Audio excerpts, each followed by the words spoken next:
Bom dia, boa tarde, boa noite. Diretamente de São Paulo, capital, está entrando no ar mais um Pode Cobrar. Cruzeiro, Santos, Inter de Milão, Parma, Fluminense e Clube Atlético Paranaense. Hoje está empreendendo à frente de 3 negócios diferentes. Eu converso com o ex-jogador Jonathan Moreira, o Brobro, logo depois dos comerciais da Mercedes-Benz Europa Motors.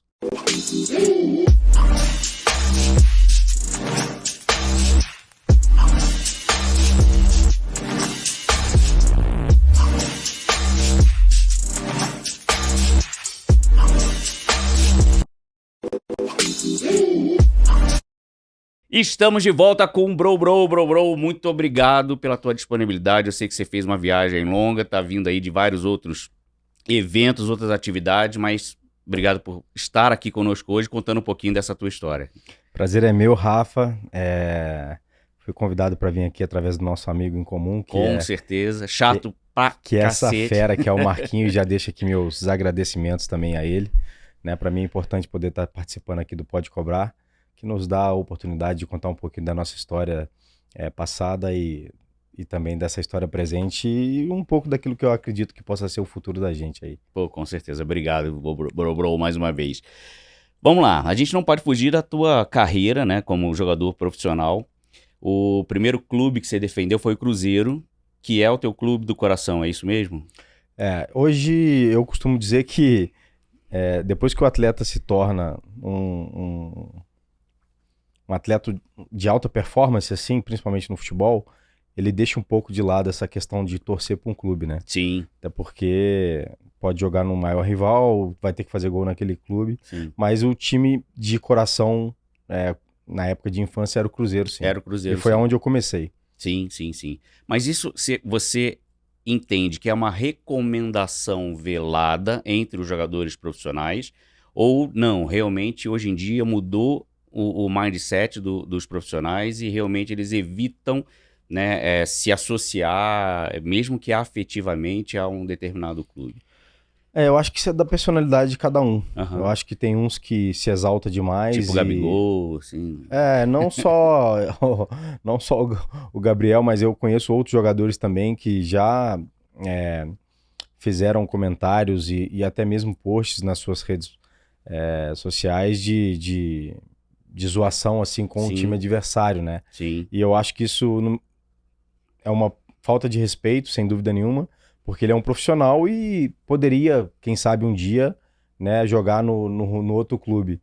Eu acho que as portas têm que estar sempre abertas, a gente não sabe o dia de amanhã, claro. Principalmente no futebol que é muito dinâmico, né?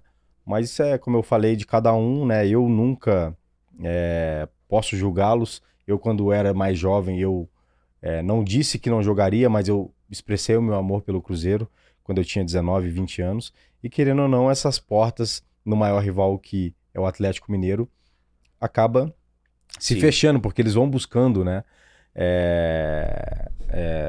Entrevistas lá de trás. Não é que se feche, mas já tem um peso contra, assim, por parte do torcedor, né? Com certeza. Mas isso não só no futebol, porque futebol traz uma exposição muito grande, mas qualquer campo de trabalho profissional, né? Imagina um funcionário de uma empresa, né, de telecomunicações que passa a falar mal de outra empresa, ele perde empregabilidade naturalmente na concorrência, né? Mas é diferente, Rafa. Conta aí, cara. É diferente porque o torcedor, ele age com a paixão, né? Sim. Ele não consegue entender que, por exemplo, hoje o jogador ele tem uma oportunidade para jogar num outro clube para ganhar muito mais do que ele ganha.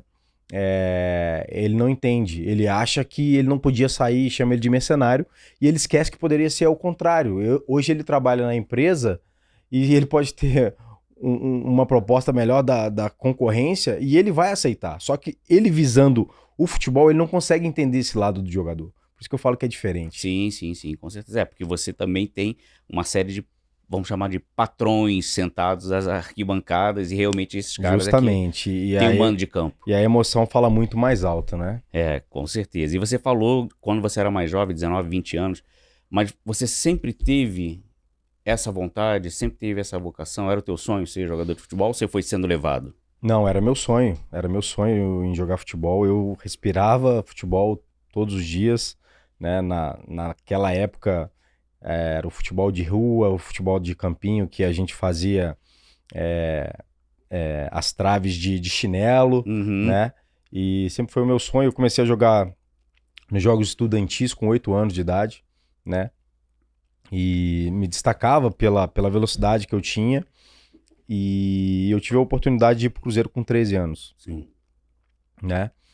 Através de um cara da minha cidade, que eu sou de Ouro Branco, né? Conhecia um supervisor da época e marcou esse teste pra mim. E é uma história até engraçada, porque eu tinha feito teste na escolinha do América Mineiro, né? Só que esse teste do Cruzeiro já estava marcado na sexta. E eu falei pra minha mãe, se eu passar no teste do Cruzeiro, não vou voltar mais pro América. Porque era o clube meu de coração. E eu me lembro que nesse primeiro treino, né, foi bem sofrido, porque a gente morava a 100 km de Belo Horizonte, e a minha mãe ficou me esperando do lado de fora, num sol quente, sentada lá, enquanto eu ia fazer o treino. Então eu me lembro que quando eu subi no ônibus, e o ônibus começou a andar, eu abri a janela do ônibus e ficava praticamente com o peito pra fora, pra todo mundo ver que eu estava vestindo a camisa do Cruzeiro e jogando no Cruzeiro na minha cabeça, todo mundo entender que aquele ônibus era do Cruzeiro, Sim, né? que legal. Eu tinha 13 anos, então assim, foi uma experiência que pra mim, como criança, nunca vai apagar da minha memória. Diante das circunstâncias também, né, da dificuldade que se foi, a minha mãe me esperando e tudo mais, eu fiquei indo e voltando durante 7 meses, 4 vezes na semana, por causa que não tinha alojamento ainda pra gente naquela época. E, então assim, foi bem difícil, como tudo é no início, né, mas graças a Deus eu consegui chegar ao objetivo que era se tornar um jogador profissional, poder ajudar minha família, poder ter uma condição melhor e dar uma condição melhor pra eles também. Então, vamos dizer que Papai do Céu abençoou e eu sou grato E continue eternamente. abençoando. Amém. E você contou também, em algum momento, que você tinha uma ajuda de custo de R$60, aproximadamente, você gastava com bala e sorvete. Era isso aí, cara. Tinha um carrinho de doce em frente ao portão da Toca da Raposa 1. E o apelido do cara que vendia era Cabelo, que ele tinha um cabelo grande, né? Então a gente chamava ele de Cabelo. E do outro lado, né, tinha um portão assim, ficava o Cabelo de um lado e o sorveteiro do outro. E a gente não sabia o nome deles. Ou sorveteiro, ou sorvete, ou Cabelo, entendeu? E esses R$60, que era essa ajuda de custo, ficava todo ali no Cabelo. Já deixava na mão deles. Já deixava tudo ali, cara, porque era um valor simbólico, vamos dizer assim, né? Era muito pouco. E, cara, você viver numa concentração que tudo é regrado no sentido de horário, né? Então você tem o café da manhã, depois você vai ter o almoço, o lanche da tarde às vezes não tinha, porque você estava treinando, mas no momento que você tá subindo para ir pro treino, ali que o ônibus tá te esperando, e era lá fora, a gente saía do portão, o ônibus tava ali esperando. Você já passava no Cabelo, já pegava os doces e subia pro ônibus e ia comendo pro treino, entendeu? Então, assim, esses R$60 que era ajuda de custo, ele acabava em 10 dias. Já saía. Era, e quando durava 10 dias. Mas você tem uma relação boa com o dinheiro ou não tinha na época, aprendeu a ter? Como é que é a tua relação com o dinheiro hoje? Cara, a minha relação com o dinheiro, eu acredito que ela é boa, né? Óbvio que eu aprendi, né, no decorrer da minha vida, assim, como atleta, conhecendo outras pessoas também. Já tomei alguns golpes na minha vida, por não entender muito bem, e por eu ser um cara que confio muito nas pessoas, assim, né? Até que me prove o contrário. E tomei algumas na cabeça, assim. Mas eu me julgo um cara inteligente, assim, pra lidar com isso. Eu sou o tipo de cara de que eu penso assim, Rafa, mais vale um gosto do que um dinheiro no bolso. Mas obviamente que eu tenho que saber os limites. Por exemplo, eu sou fascinado por carro, né? Então assim, eu não poderia comprar uma Ferrari, que é o meu gosto, pensando que isso poderia me trazer custos orbitantes e também que eu poderia fazer com esse dinheiro outros mais dinheiros, né? Com esse dinheiro aplicado de uma outra forma, investido em alguma outra coisa. Então eu acredito que eu tenho uma cabeça boa para isso. A maioria das pessoas que eu converso diz para mim que eu sou um dos poucos atletas, porque geralmente o atleta de futebol, por ele não ter tanto estudo, não ter tanta cultura, sempre vim de uma família simples e humilde, acaba não sabendo lidar muito com isso. E eu conheci algumas pessoas que ganhavam salário hoje e amanhã já não tinha mais nada. Então Nesse ponto eu me considero, vamos dizer aí, que o dinheiro não me controla. E qual foi o primeiro desejo que você saciou quando você falou assim, puta, agora eu posso ter? O que você fez? O meu primeiro desejo era comprar uma casa para minha mãe, Sim. né? Só que aí ela já tinha uma casa com meu pai, então eu comprei um carro. Eu lembro até hoje, meu primeiro carro, comprei ele bem parceladinho, 36 vezes, foi um Gol Rally na época, 1.6. Modifiquei ele todo, botei roda, rebaixei ele, fiz uma loucura danada que naquela época era, né? Não que hoje não seja, mas era uma coisa mais de praxe, porque hoje em dia os carros já vêm mais todos preparados assim, Sim. né? E aí depois aconteceu a separação dos meus pais, eu fui e, né, e me agilizei aí pra comprar casa pra minha mãe. Sim. E isso foi pra você entendeu que, cara, cheguei no meu momento, agora eu posso fazer. Cara, eu fiz até, vamos dizer assim, sem poder. Porque naquela época não se ganhava o tanto de dinheiro que se ganha hoje. Sim. Tá? A gente tá falando de quando? 2009. 2009. Não se ganhava o tanto de dinheiro que se ganhava hoje. Principalmente eu vindo da base. Sim. O jogador, quando ele vem da base, ele não é valorizado pelo clube. A não ser que seja um fora de classe, né? Tanto que a gente teve um exemplo recente aí agora de um jogador que saiu de um clube e foi pro outro porque ele não era muito bem remunerado por ele ser da base. Na verdade, ele não era nem da base, mas ele era um jogador jovem. A multa dele pro Brasil era pequena, o clube, o outro veio e pagou a multa. Pagou a multa. Entendeu? Sim. Então, assim, e olha que ele já ganhava muito bem. Eu me lembro que quando eu cheguei no profissional, eu ganhava R$700, meu salário passou para 1.500. E aí depois para 2.500. Então, assim, foi muito difícil não, mas assim, lento, né? Até porque o meu início foi difícil também. Eu oscilava muito, eu não conseguia me manter como titular absoluto. Jogava, não jogava, ficava fora de alguns jogos, né? Então, assim, eu costumo dizer também que a minha chegada ao profissional foi por eu ter sido campeão brasileiro, campeão da Copa do Mundo com as seleções de base, estar sempre nas seleções de base. Isso fez com que os olhares para mim pudessem ser diferentes.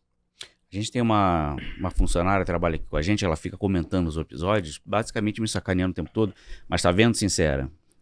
R$700, R$1.500, que foi o salário inicial. Então você fica reclamando que você tá no call center trabalhando aí, mas saiba que em todo lugar você começa de baixo mesmo, você começa com um salário mais difícil para trabalhar. Então não esquece quando você for comentar isso aqui, não, tá sincero? Eu costumo dizer que pra gente ser grande, a gente tem que começar pequeno. É isso aí, isso aí. Mas, depois de uma breve passagem pelo Santos, você partiu para a Europa. Isso aí. Eu saí do Cruzeiro em final de 2010, né, que eu fui pro Santos. E fiquei lá por 6 meses. Sim. E aí teve uma proposta da Inter de Milão, né? A gente tinha sido campeão da Libertadores com o Santos, nosso time era muito forte. O Santos montou aquele time mesmo para ser campeão da Libertadores. O Neymar e o Ganso estavam numa fase espetacular. E a gente conseguiu ganhar essa Libertadores. E aí a Inter veio, fez a proposta e eu fui pra Inter. Sim. Fiz um contrato de 4 anos lá, me mudei pra Milão. E aí começou, cara, o sonho de criança, né? Que é poder disputar uma Champions League, vestir uma camisa de um grande clube mundial, né? Eu me lembro que quando eu cheguei em Milão, assim, eles me levaram num hotel magnífico que tem lá, que chama Príncipe de Savoia. E eu entrei no quarto e eu não... É até engraçada a história. Eu não vi a cama. Eu não vi a cama porque tinha aquela parede, né? Que você puxa. E eu nunca tinha visto isso aqui no Brasil até então. E eu procurando a cama, cara, eu não achava. Tava tudo fechadinho ali. Eu falei, cara, onde que eu vou dormir pensando comigo, né? Aí do nada eu vi a madeira ali e vi uma divisória, né? E aí eu fui abrir aquela cama gigantesca com um banheiro do lado...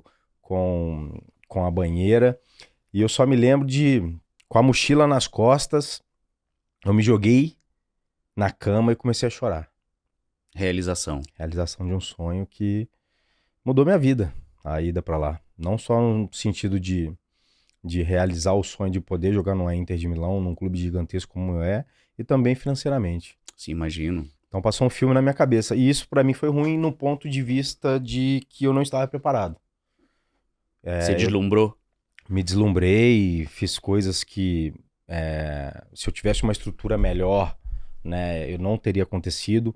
Eu costumo dizer que hoje em dia os atletas novos eles estão muito mais bem assessorados pelos seus empresários, né, pela psicologia, né, porque como eu disse a maioria vem de família simples, humilde, começa a ganhar muito dinheiro, começa a ver coisas que nunca imaginava ver a não ser no sonho e acaba deslumbrando. E isso aconteceu comigo. Sim. E aí o meu início foi muito difícil. Uhum. Eu tava chegando num time que tinha acabado de ser campeão da Champions League, né? Com jogadores de altíssimo escalão de seleções de todos os lugares do mundo. Então foi bem complicado. Pra mim, fui emprestado pro Parma 6 meses. Sim. Retornei e terminei o contrato. No meu último ano de contrato, eu tive uma lesão seríssima no meu joelho, onde eu fiquei parado praticamente o ano inteiro e os clubes da Europa não acreditavam que eu pudesse voltar a jogar em alto nível. Aí eu voltei pro Fluminense, fiquei 1 ano e meio lá e tive a oportunidade de ir pro Atlético Paranaense com muita desconfiança da parte do torcedor e também da diretoria. Fiz um contrato de produtividade, porque eu não jogava em alto nível há um tempo, né? E o Atlético apostou em mim e graças a Deus a gente começou essa história magnífica que hoje o Atlético vem e participando desse momento, dessa mudança de patamar do clube, Sim. que foi, né, participar de todos os anos ali da Libertadores, ganhar títulos internacionais e títulos importantes. Ainda bem que a gente tá gravando no Chroma Key, vai poder mudar o fundo do estúdio, né? Porque a gente tá com o Verde falando do Atlético Paranaense. Vai dar BO isso aqui. Mas sabe que a gente tem uma história parecida de lumbre com futebol, né? Eu tive uma oportunidade para ir jogar fora também nos Estados Unidos. A gente ganhou uma bolsa. Tava falando do Sandro Gomes, né? O meu amigo aqui há pouco. A gente ganhou uma bolsa para ir jogar num college lá em Nova York. Então fomos num grupo de 21 brasileiros, eu junto. Desembarcamos lá, o coach recebeu a gente, aí foi ter um primeiro treino prático para conhecer cada um. Cara, eu não jogo futebol nem no PlayStation. E aí, e fui para lá perdido com os outros 20 caras, e claro, não era uma decisão minha, isso era uma decisão do técnico, né? E naturalmente ele já me desviou, me botou para filmar os jogos e depois a gente fica discutindo. Mas são essas oportunidades, né, que a gente tem na vida e às vezes dão certo, às vezes não dão certo. E é o que você falou, precisa ter um psicológico muito bem preparado, precisa ter uma cabeça muito boa no lugar para que você possa efetivamente aproveitar essas oportunidades que a vida proporciona, né? Que não vem sem esforço também, não é sorte, né? Tem muito suor aí também que precisa ser colocado nessa equação, né? Com certeza. Eu acho que um pouquinho de sorte tem que ter sempre, né? Uhum. Mas todo ramo, todo trabalho, toda função que você vem exercer, se ela tá no início, ela vai ser difícil, né? Sim. Vai ser difícil. Então, assim, você precisa agarrar as oportunidades. Obviamente, na sua cabeça, aquela oportunidade que aparece é a melhor possível daquele momento. E às vezes não é, né? Só que, como dizem, né? A vida é feita de escolhas. Sim. Às vezes você tem duas propostas, você acaba optando por uma que não é tão boa. Nessa época eu me lembro que eu tive a proposta do Paris e também do Inter, só que o Paris não era o que é o Paris hoje, né? O Paris estava naquela mudança toda, o Leonardo me ligou falando para ir para Inter e praticamente tudo certo, ele foi e largou o cargo de treinador e foi ser diretor no Paris. E aí o meu empresário da época falou que o Leonardo tinha interesse de me levar para Paris. Sim. Só que eu preferi ir por Inter porque o Inter já era o Inter de Milão consagrado, ganhando a Champions Sempre League. foi, né? E aí, no meu ponto de vista, vem mais essa questão do gerenciamento. Sim. Para mim, naquele momento, era melhor eu ter ido para o Paris ou para a Fiorentina, porque eu também tinha uma proposta da Fiorentina. Chegar num clube grande como esse, que é a Inter de Milão, com as condições de status que aqueles jogadores estavam, para mim, chegando era muito ruim, porque eu tinha que provar tudo de novo, né? E eu tinha pouco espaço. Então, assim, e no futebol não tem muito tempo, principalmente no clube grande. Então, foi uma decisão que, no meu ponto de vista profissional, foi errado e que eu precisava de alguém para me direcionar e falar, não é o momento para você ir para Inter, é melhor você ir para Fiorentina, é melhor ir para Paris e daqui a pouco esperar uma outra proposta melhor, porque você já vai estar mais cascudo aprendendo a jogar o futebol europeu ou italiano, enfim, se eu fosse para Inter ou se eu fosse para Fiorentina ou para Paris. Mas escolhi, né? E aí tem outras coisas que envolvem no futebol, que é a questão do empresário, né? Sim. Que um clube ou outro pode pagar de repente um pouco mais de comissão, que não dá para saber, mas eu acredito que a Inter pagava mais comissão do que a Fiorentina, por exemplo. E foi isso. Não me arrependo da decisão que eu tomei, fui muito feliz, né?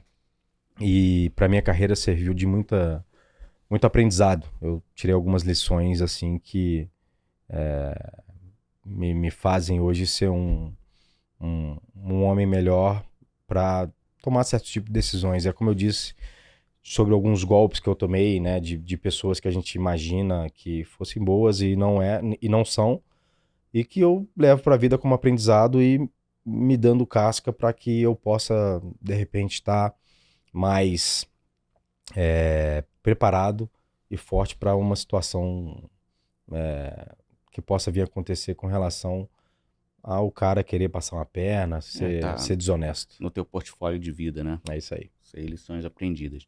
Pra gente fechar esse bloco, ainda existe muita garotada que tá lá por vontade do pai. Você vê nitidamente que o pai vai lá, não, eu quero que você jogue futebol, e não é nato do menino, da menina. Em escolinha pode ser que sim, Uhum. mas em clube grande não. Depois que foi, Depois que tá no clube grande, não tem Pode- mais, papai pode- pagou, passou. não. Pode acontecer do menino tá ali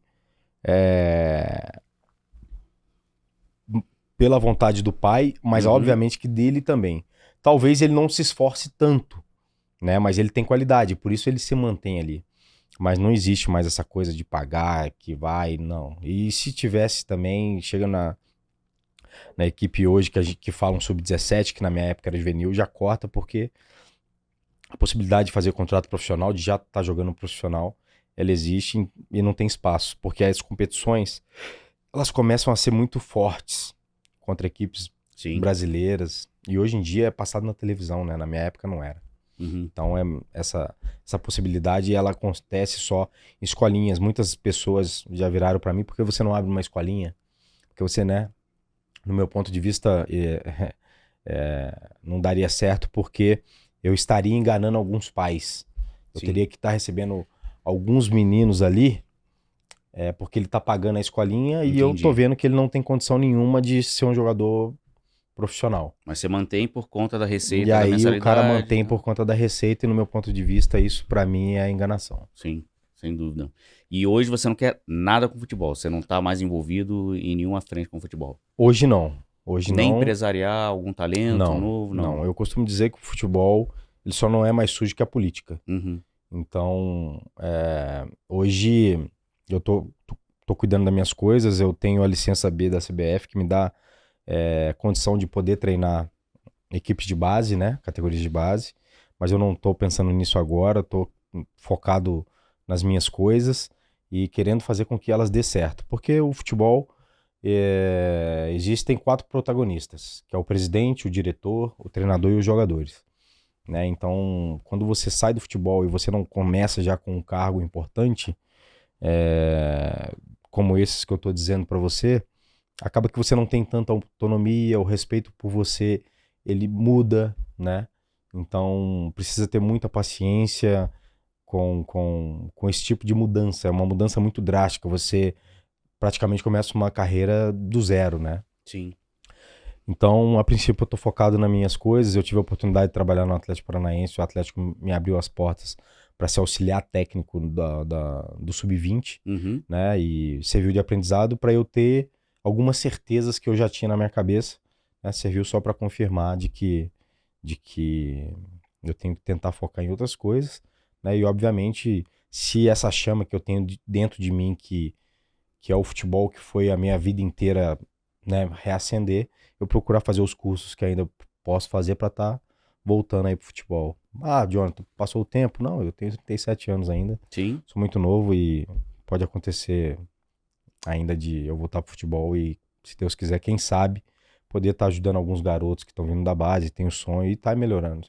Eu acho que o jogador de futebol, quando ele chega ao profissional, ele precisa de um carinho diferente, porque é uma cobrança muito grande, é uma pressão muito grande, né? E nem sempre esse carinho ele acontece por parte dos treinadores, né? Sim. A gente fala no meio do futebol que o jogador ele é um produto. Então ele, enquanto ele tá indo bem, beleza. Machucou, ele já não é mais visto, tá jogando mal, já não é mais visto. Muda o treinador, então tem que mostrar tudo de novo. Então o início da carreira ele é sempre mais duro, árduo, só que eu falo também que hoje em dia é muito mais fácil virar jogador profissional do que antigamente, porque hoje o futebol ele é mais físico do que técnico. Então, se a gente parar para pensar que hoje alguns jogadores da época minha para trás, você fala assim que hoje em dia não tem mais. E a cada dia que passa vai surgir menos. Sim. E é verdade, jogador derruba técnico? Mentira. Não derruba. Nunca participei de nenhum grupo que pudesse fazer um complô para derrubar esse treinador, ou uma reunião assim, a gente precisa derrubar esse cara, não.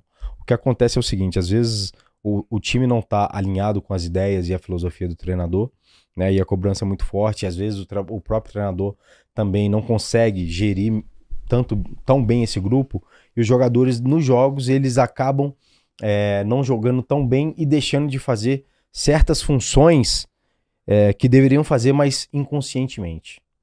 Entendi. Então, Sincera, Iberé, desistam do plano de vocês para derrubar o supervisor. Não vai funcionar.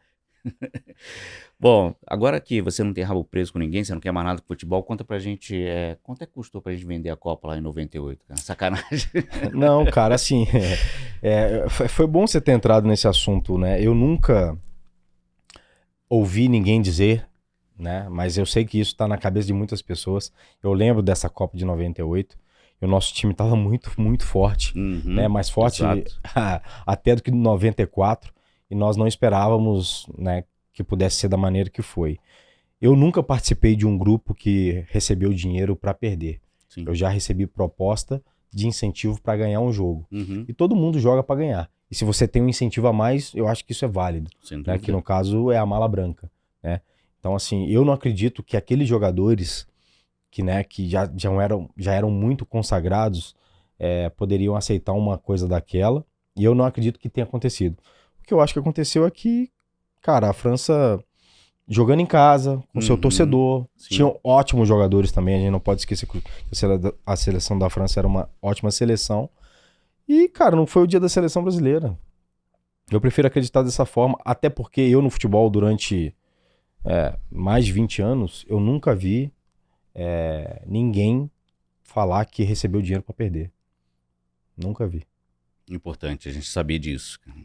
Acalmar alguns corações que ainda ainda acham que o jogo foi comprado, né? Foi. Pessoal, a gente para agora um pouquinho para o comercial da Cacildes e voltamos já já.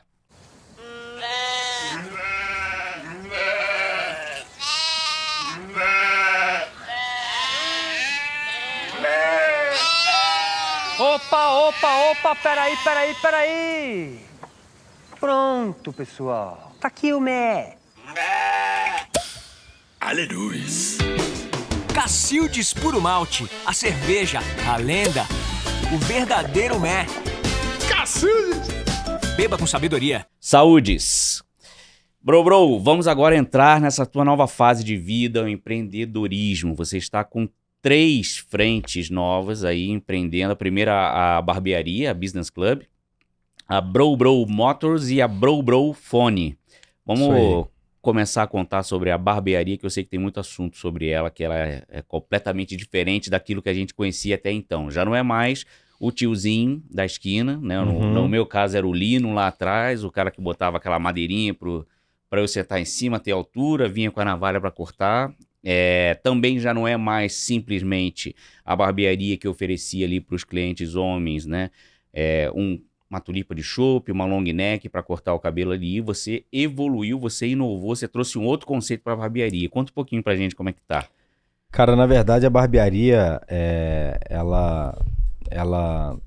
esse nome, né? Barbearia Business Club partiu dos meus sócios, que é o Duller e o Flávio, que inclusive eu agradeço eles essa oportunidade, né, de me mostrar esse nicho, né, e as coisas não teriam acontecido se não fosse também pelos dois, né? Eles são meus sócios e 2 barbeiros da Barbearia Business Club. Eles têm uma outra unidade que eu não participo, né? E eu só participo nessa outra que é uma estrutura um pouco maior, que dá a possibilidade de 9 profissionais estarem trabalhando. O nome Barbearia Business Club é justamente porque nós temos a intenção de linkar um cliente no outro. Geralmente, quando você vai numa barbearia, o cara entra, às vezes dá bom dia, às vezes não dá, né? E senta ali, corta o seu cabelo, faz a sua barba e vai embora. Então a gente tem esse nome Business Club porque é um clube de negócios. Na nossa visão, aquele cliente que nos dá a possibilidade de apresentá-lo para um outro, a gente faz com que talvez aconteça um negócio entre eles, né? Isso eu acredito que para o cliente é muito bom. Porque ali você troca um cartão, você troca uma ideia, você troca um contato com ele, dependendo do ramo e do nicho que ele trabalha, o outro cliente esteja precisando. Sim. Né? Então hoje a gente tem alguns clientes nossos que estão ali com a gente, que conheceram uns aos outros e fazem negócios entre eles, né? Inclusive uma vez eu estava com um amigo meu que vende carro, e um cara foi com uma namorada levar o filho dela. E aí ali eu já apresentei, já saiu negócio, já saiu outros negócios. Eu tava esses dias na loja do amigo e ele falou, pô, tô até te devendo, cara. Aquele cliente que você me apresentou lá, já rolou 3 negócios com ele. E esse é o nosso intuito. Na hora que o cliente chega na barbearia, todos os nossos barbeiros são obrigados a cumprimentar o cliente que está entrando. Então a gente foca muito no atendimento. Sim. Na minha cabeça, o atendimento ele é 80%. Né? E aí depois vem o processo que é a fidelização do cliente, que é através do nosso barbeiro. Né? Hoje a gente procura trabalhar com barbeiros de excelência, que são jovens, mas estão com vontade de aprender. Né? Hoje lá nós temos 7 barbeiros, estávamos com 8, mas um infelizmente foi desligado. Né? E eu falo isso com muito pesar, porque a gente não gosta de desligar ninguém, muito pelo contrário. A nossa barbearia também tem a visão de fazer com que aqueles barbeiros que estão conosco tenham a sua própria barbearia, se for realmente o desejo dele de seguir essa profissão. Sim. Né? Então a nossa barbearia ficou uma barbearia diferente no sentido de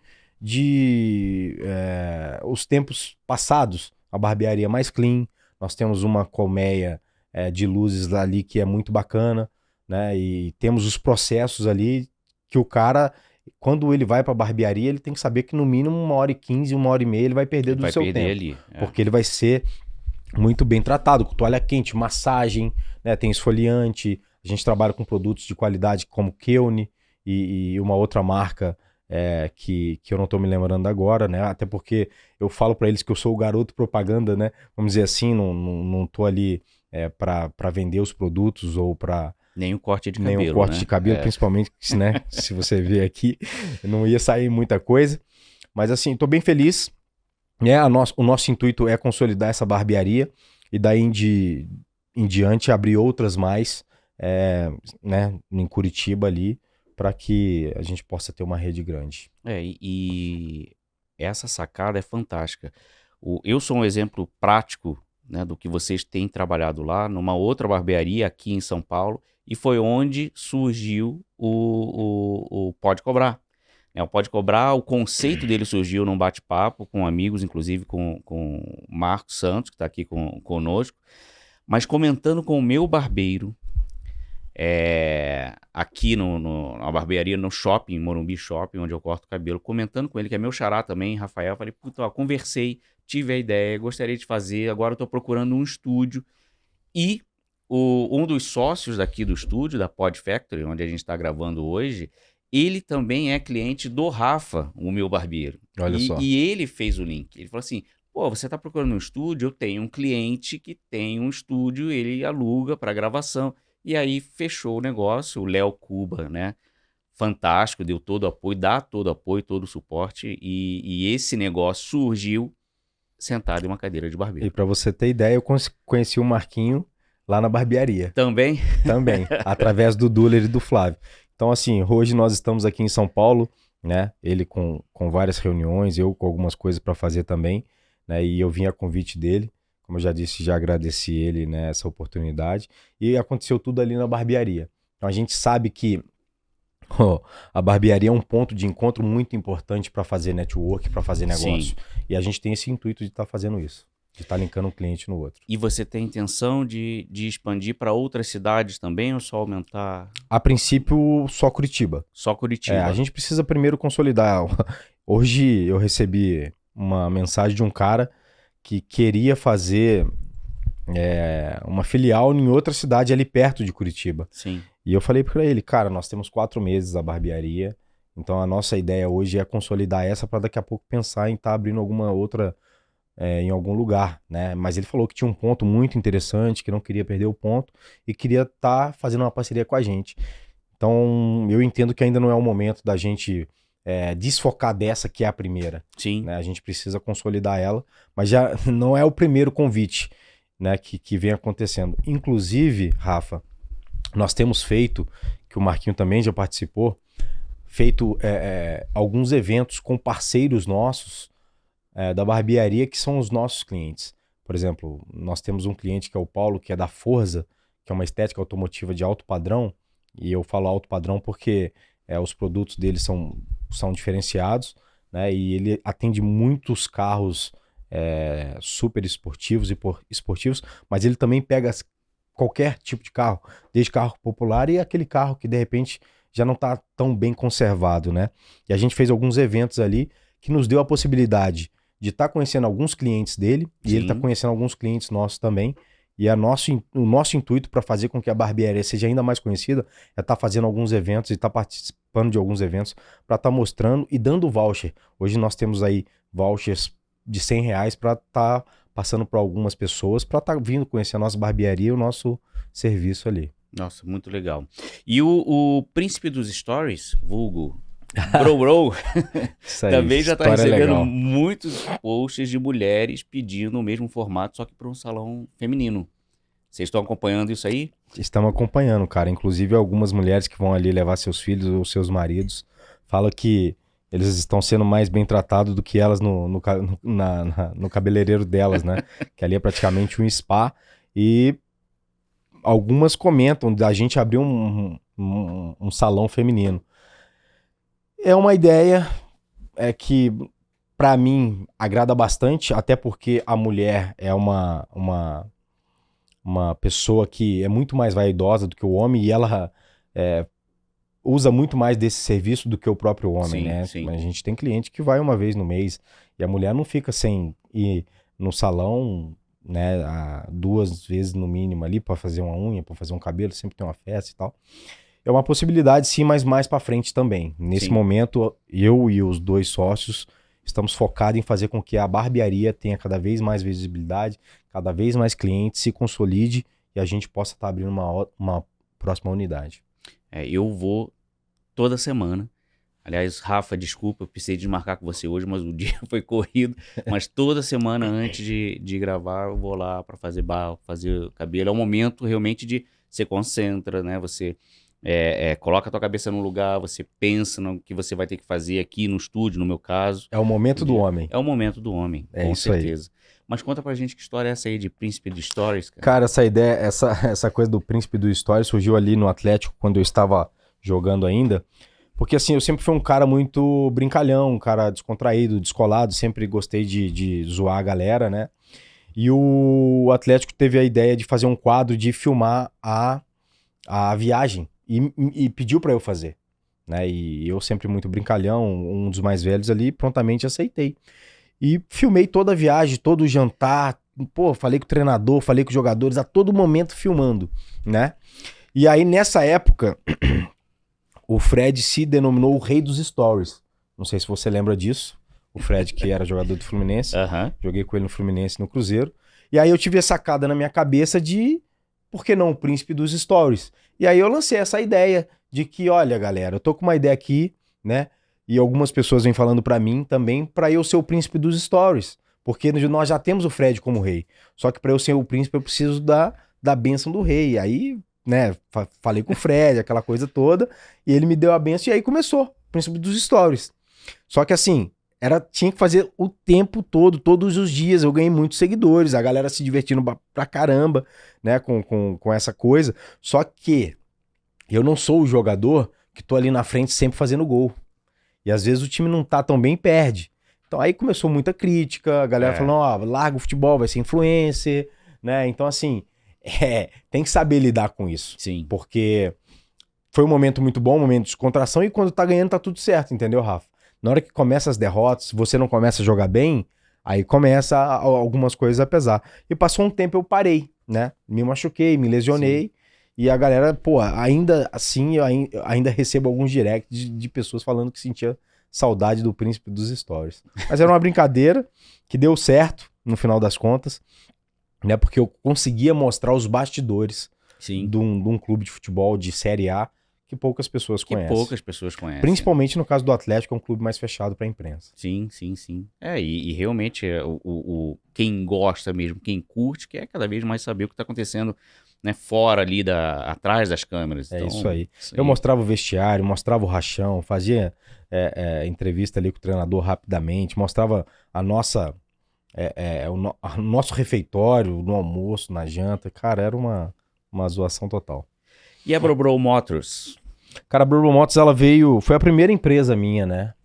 Eu sempre fui um cara apaixonado por carro, eu já falei isso aqui. E eu sempre tive vontade de ter uma loja de carro, né? Só que eu comecei ela online, né? E hoje ela ainda é online. Então hoje eu tenho alguns parceiros em Curitiba que abastecem a página, né? Então acaba que para eles eu sou mais um canal de divulgação, né? E tá um pouco hoje, vamos dizer assim, de lado, porque tem as outras empresas que estão demandando muito tempo de mim. E como ela é online, né?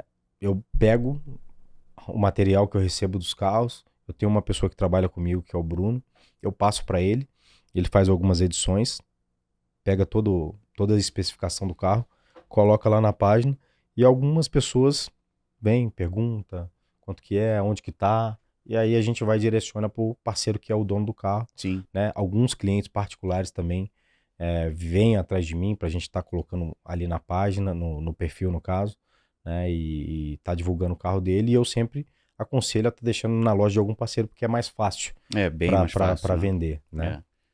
E é assim que começou a Brobro Motors. E essa é do coração? Todas são. Todas são do coração. Eu acho que se a gente não colocar o coração naquilo que a gente faz, a tendência de não dar certo ela é grande. Sem dúvida. E a Fone? A Brobro Fone foi o seguinte, cara. Eu, sabendo o tanto que as pessoas, né, consomem esse tipo de produto aí, gostam, né, porque é um produto diferente. Hoje nós trabalhamos só com a linha Apple. Alguns clientes pedem alguma coisa de outra marca e a gente não tem, mas a gente consegue. Eu tenho um sócio que é o Johnny na Brobrofone, que é um cara super esperto, um cara super transparente, que eu via que estava precisando de um investimento para que ele pudesse dar uma alavancada, né? Todas as empresas acabaram de fazer um ano, nós estamos engatinhando, mas eu até brinquei com o Marquinho hoje no nosso almoço, que a Brobrofone não para, galera chamando o tempo inteiro, querendo saber quanto que é, como que faz, como que é a condição de pagamento, se tem isso, se tem aquilo, se pega na troca, faz o upgrade. Então assim, tá bem legal.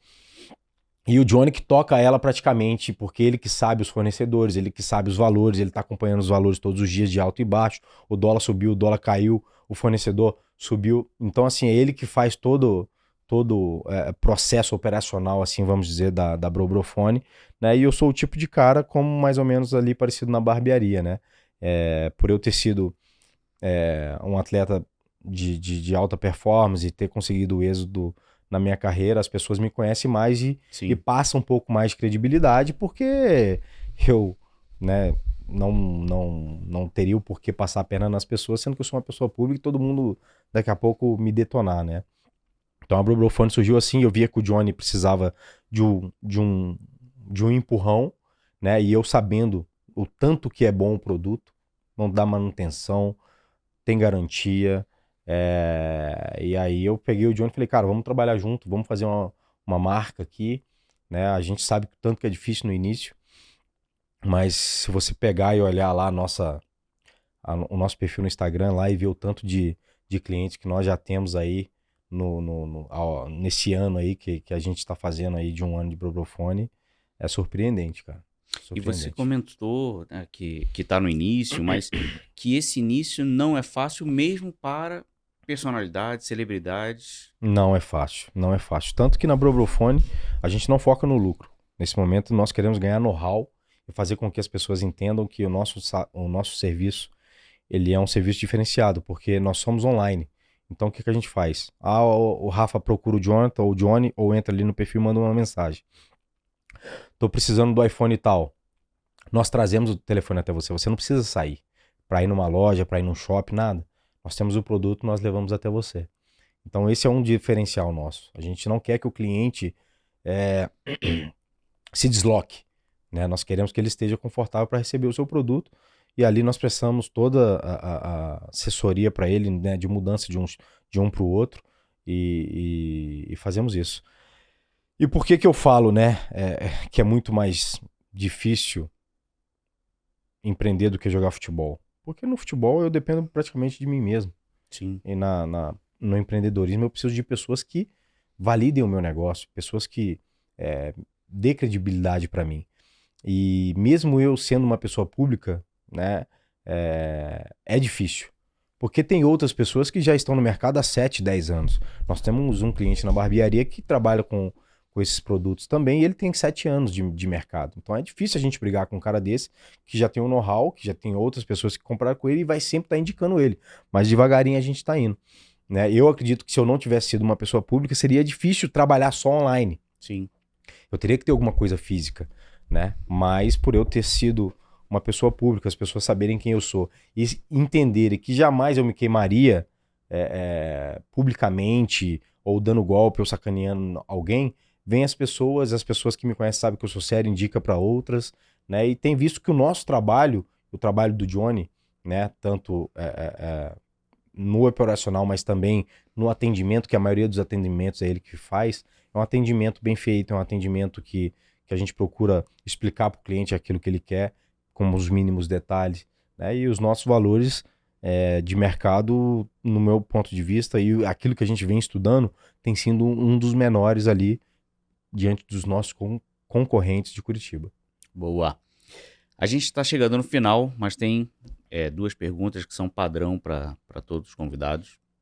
A primeira chama Tips from the Tops. Então, o Bro de hoje, bem sucedido, empresário, com uma carreira brilhante no futebol, falando com o Jonathan lá de trás, comecinho de carreira, ou moleque ainda, quais seriam os conselhos do que fazer e do que não fazer para que aquele Jonathan lá de trás se torne o próximo Bro? Você diz como atleta? Vida. Cara, o que eu posso dizer para esses mais novos que estão vindo, né, é o seguinte: ouvir bastante, procurar os bons exemplos, se afastar das más companhias e ter Deus no coração.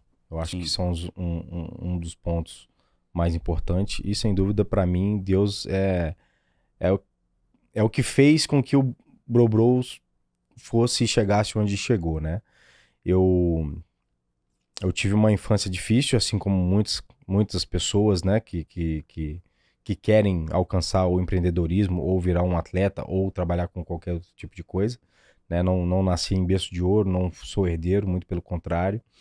E o que eu tenho para passar para essas crianças que estão vindo, esses adolescentes que estão vindo, né, diante do mundo que nós estamos vendo que está, no meu ponto de vista, ao contrário, o errado está certo e o certo está errado, é que eles possam se cercar de pessoas boas, né, e entender que vão cair, mas que o mais importante é ele se levantar o mais rápido possível.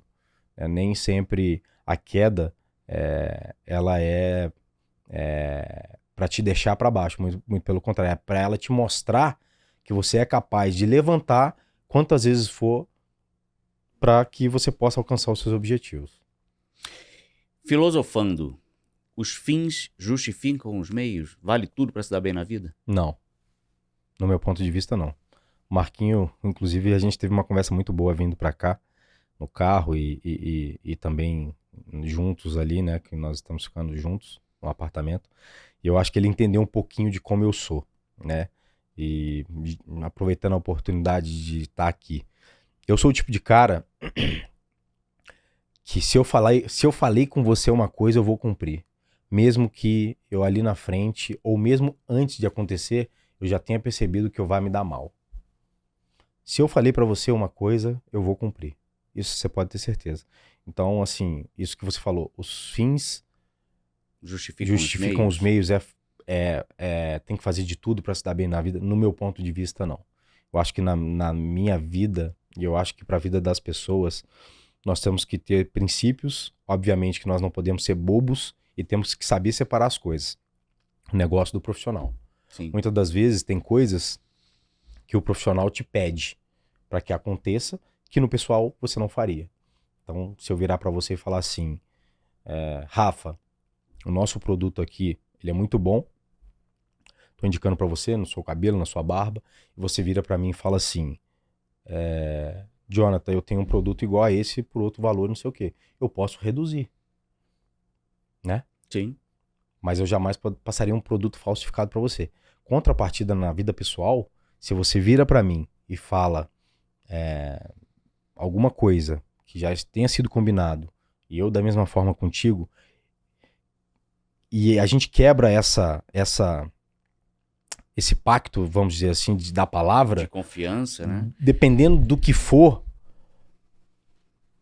se você quebrar comigo, dependendo como for, e eu saber que poderia ser feito, eu corto a relação. Sim. Eu sou assim, eu confio, sou muito fácil de confiar nas pessoas, mas comigo é uma vez só. Se furar comigo, eu corto. E é na sutileza, eu afasto. Não respondo mais. Sim. Eu vejo, falo, tô na correria. Então, assim, pra mim, a pessoa que ela não consegue honrar com sua própria palavra, ela não pode estar participando do meu ciclo de amizade, enfim, do meu churrasco, tá frequentando a minha casa, entendeu? Porque, assim, quando a palavra ela é lançada, ela não volta mais pra dentro. Não volta mais. E você, antes de lançar uma palavra, você tem que pensar. Sim. Porque ela gera expectativa, gera ansiedade, dependendo do que for, e também gera, vamos dizer assim, Sentimento, uma né? responsabilidade. Então eu penso verdade. dessa forma. Verdade. E você falou sobre confiança, eu lembrei, minha mãe falava muito isso. Falava assim, confiança só se perde uma vez. Né? Você não tem uma segunda oportunidade de demonstrar que você é E no caso do confiável. futebol é isso. No caso do futebol que eu te falei que só perde pra política, no meu ponto de vista, porque é um meio muito sujo. Sim. Então, assim, você hoje tá com pessoas que tá trocando ideia com você, tá tudo certo, tá tudo bem, tá batendo nas suas costas, e daqui a pouco ele vai participar de uma reunião, ele fala tudo ao contrário pra uma outra pessoa que tem um cargo pra te arrebentar, né? E é cobra comendo cobra, vamos dizer assim, e tem que ter um jogo de cintura muito grande. E um dos motivos também que eu tô fazendo de tudo para que meus negócios deem certo, para que eu não tenha que ficar ouvindo certas coisas que não são verídicas e tendo que, de repente, passar por certas coisas para que outras pessoas saiam felizes. Eu nunca fui assim desde meus 18 anos, mas eu era o protagonista, vamos dizer assim, porque eu era um atleta, né? Então, eu não sou o tipo de pessoa que gosta de engolir sapo. E se eu tiver que engolir algum sapo, eu prefiro me retirar. Entendi. Fantástico bate-papo. Jonathan Moreira, muito obrigado pela tua presença mais uma vez. Marquinhos, né, quando contou que você poderia estar aqui conosco, contando um pouco da tua história, cara, corri pra dar uma estudada. Eu falei com a Gisele, que é a nossa jornalista de plantão, falou, pô, trata com carinho essa pauta, vamos entender, pra não cair num lugar comum, porque o Jonathan, ele extrapolou isso já há muito tempo, né? Não tá mais no lugar comum, ele hoje já tem uma visão completamente diferente de mercado, de vida, e isso ficou claro ao longo do episódio nas tuas palavras. Obrigado mais uma vez. Não, eu que agradeço a oportunidade. Eu tenho muito que aprender ainda, tô engateando. Eu falo que eu tô engateando no mundo aí do empreendedorismo, né? Fui jogado nesse mundão aí do empreendedorismo e tô tentando aprender, né? E eu tenho certeza que vai dar certo. Tô procurando me cercar de pessoas boas. Agradeço a você, Rafa, pela oportunidade. Imagina. Ao Pode Cobrar também. E eu espero que vocês cresçam a cada vez mais. Obrigado. Consigam aí cada vez mais êxito e sucesso. Agradecer ao Marquinho também por essa oportunidade de estar aqui contando um pouquinho da minha história, né? Que eu espero, né, poder contar com esse cara aí por muito mais tempo. Nós nos conhecemos há pouco tempo, mas deu pra ver que é um cara do coração bom, um cara do sim. bem. E é isso. Te agradeço a oportunidade e agora espero que você possa conseguir algumas outras celebridades. Sem pra dúvida. que Agora abriu a porteira, vem um atrás do outro. o seu Pode Cobrar aí possa alcançar voos muito mais altos. Beleza, obrigado. Você já sabe, gostou, não deixa de deixar lá pra gente seu like, seguir a gente nas redes sociais, curtir a gente em todas as páginas, TikTok, Instagram e YouTube. Esse é o Pode Cobrar, nos vemos por aqui.